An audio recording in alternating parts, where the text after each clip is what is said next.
લંપટો શૈક્ષણિક સંસ્થામાં મોટા મોટા હોદ્દા ઉપર બેઠા છે અને આવા લોકોના હિસાબે દીકરીઓના ભવિષ્ય જોખમાય છે.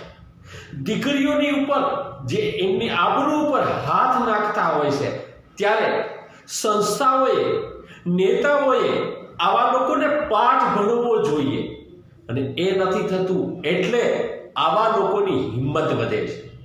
આખરે ગિરીશ ભીમાણીને FIR થઈ, એમને સજા થાય એ માટેનું આંદોલન વિદ્યાર્થી સંગઠન ABVP એ કર્યું ત્યારે અરજી લેવાય છે.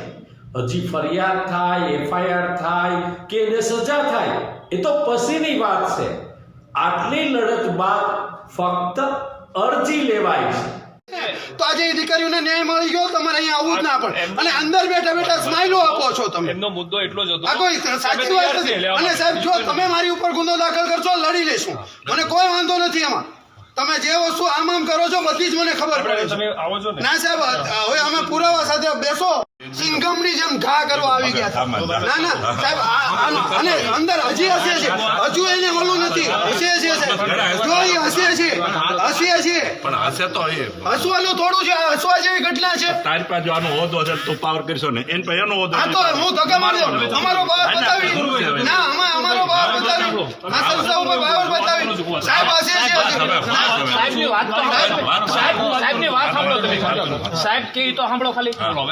સાહેબ જો હા બોલ બોલ તું ઘડીક બોલ. તમારી જે રજૂઆત છે એમાં શાંતિથી સાંભળી. તમે પણ જે અમને પોલીસને અરજી આવેદનપત્ર આપવા માંગો છો એ મેં સ્વીકાર્યું છે. સંસ્થા વતી એ લોકોને પણ જે કાયદેસર કાર્યવાહી કરવા માટે લખવા માંગે છે તમે કીધું એ મુજબ એ પણ હવે પોલીસ સ્ટેશન આવીને લખાવી દેશે. બીજો તમારો કોઈ મુદ્દો હોય તો બોલો. હવે સાહેબ આ પીએ સાહેબ હા, કેમ એગ્રેસિવ થયા?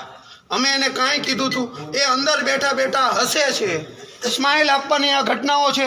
નહીં સાહેબ, તમારી રિસ્પેક્ટ પણ કેમ ના રાખી અને એ આવીને આમ સિંઘમ બની ગયા. 3 દિવસથી સિંઘમગીરી બતાવવાની હતી આ કેમ્પસમાં, આજે નથી બતાવવાની.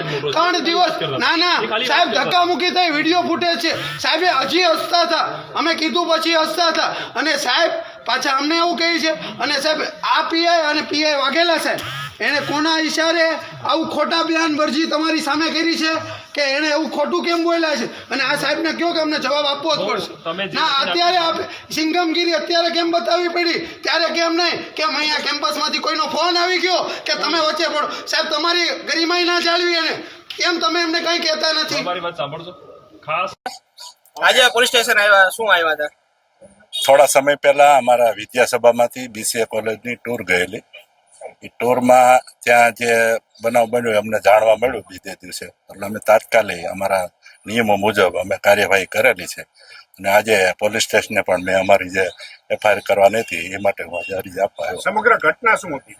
સમગ્ર ઘટના છોકરીઓની કાંઈક હતી એ અમે જાણવા મળ્યું છે. આટલા દિવસ બાદ કેમ ફરિયાદ કરી? એ બસ ફરિયાદ એમાં તો કાલે જ હજી થયું ને, કાલે જ આ બધી પ્રોસેસ બની, કાલના કાલે અમે નિર્ણય લઈ લીધો. ABVP નો આજે ઘોર જે છે વિરોધ કરવામાં આવ્યો, વિરોધ બાદ આપ પોલીસ સ્ટેશન આવ્યા છો, શું? ના એવું કઈ ન હોય. તો ફરિયાદ તો શું છે કે વ્યક્તિએ કરવાની હોય છે, છતાંય અમે કરી છે અમારી ફરિયાદ. સંસ્થાનો કોઈ રોલ તો હોય ને, એમ કે સંસ્થામાં જે ઘટના બની છે સિક્યુરિટી માટે સંસ્થા જવાબદાર હોય. એ વાત તમારી સાચી છે.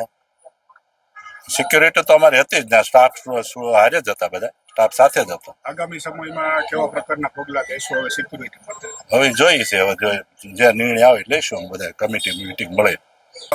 નમસ્કાર, વિશ્વ વરાડ અખિલ ભારતીય વિદ્યાર્થી પરિષદ ભાવનગર વિભાગ સંયોજક.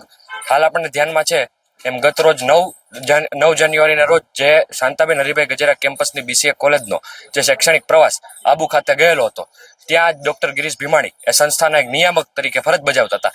એમના દ્વારા જે અડપલા થયા હતા એની વિરુદ્ધમાં જ્યારે અમારી વિદ્યાર્થી પરિષદ પાસે વિદ્યાર્થીનીઓ આવી, એની જ્યારે અમારી પાસે માંગ આવી ત્યારે વિદ્યાર્થી પરિષદના કાર્યકર્તાઓ બીજે દિવસે જ્યારે પ્રવાસ ત્યારે પરત ફરે છે ત્યારે ત્યાં હાજર હોય છે, સમગ્ર ઘટનાને જાણવામાં આવે છે. ત્યારબાદ વિદ્યાર્થી પરિષદના કાર્યકર્તાઓ સૌપ્રથમ વખતે વિદ્યાર્થીનીઓને સાથે લઈને પોલીસ સ્ટેશને ફરિયાદ નોંધાવવા માટે આવે છે.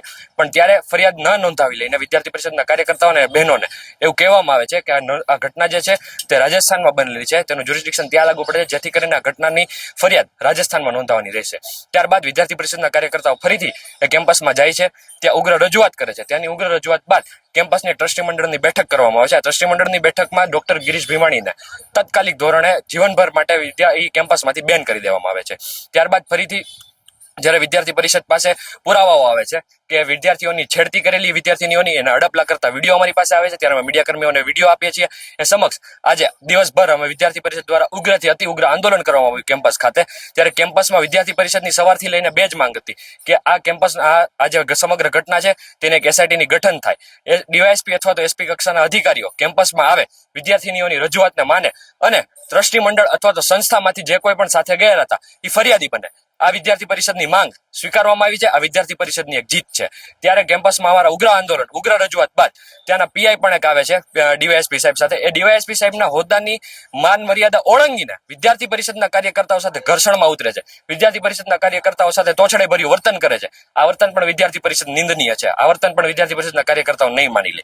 ત્યારબાદ જ્યારે સંસ્થામાંથી માનવામાં આવે છે, ત્યારબાદ સંસ્થામાંથી અહીંયા અમારી સાથે સિટી પોલીસ સ્ટેશન આવે છે. સંસ્થાના ટ્રસ્ટી મંડળના અધિકારીઓ અત્યારે અરજી કરે છે અને અરજી બાદ ત્યારબાદ તપાસ થશે, ત્યારબાદ પોલીસ પોતાનું કામ કરીને આગળ એફઆઈઆર નોંધશે. આ એક વિદ્યાર્થી પરિષદની જીત છે. વિદ્યાર્થી પરિષદનું આંદોલન સફળ છે.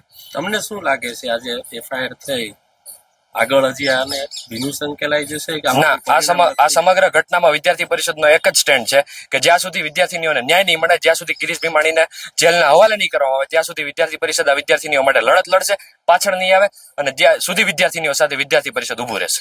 આમાં ઘણી વખત એવું થતું હોય છે કે ઉગ્ર આંદોલનો તો ઘણા થતા હોય છે, પછી સંકેલાઈ જાય છે, ઉપરથી ફોન આવતા હોય. ના, વિદ્યાર્થી પરિષદના કાર્યકર્તાઓને આજે જ નહીં પરંતુ જ્યારથી આ આંદોલનને સૌથી પહેલા શરૂઆત કરી ત્યારે પણ લોભામણાઓ ફોન આવેલા, પૈસાઓની લાલચ આપેલી, કેટલીઓની લાલચ આપેલી, પણ વિદ્યાર્થી પરિષદના કાર્યકર્તાઓ કોઈ એના માટે કામ નથી કરતા. વિદ્યાર્થીનીને ન્યાય આપવા માટે અમે લોકો આવેલા છીએ. અમે લોકો ન્યાય અપાવીશું.